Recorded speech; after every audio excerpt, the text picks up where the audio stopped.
Now, if you're like me and you have young children, you might find yourself stopped over in a lay-by more than you'd like to be for obvious reasons. Now, I believe that that's the only time you should really use all of the car's power for safety, and that's to get straight up to speed to join the busy highway in enough time to merge safely.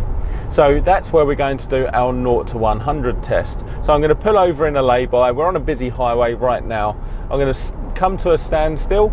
I'm going to prepare the car, get into sport mode, and then we're going to find a gap in the traffic and get up to speed and merge. And I will just put a GPS timer on my phone as well, just to show you those figures.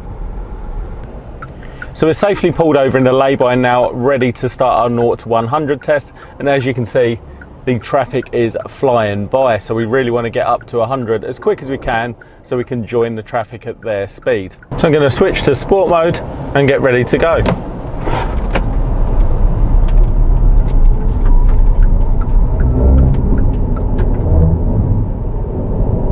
So we got up to speed and merged with the traffic with no problems whatsoever.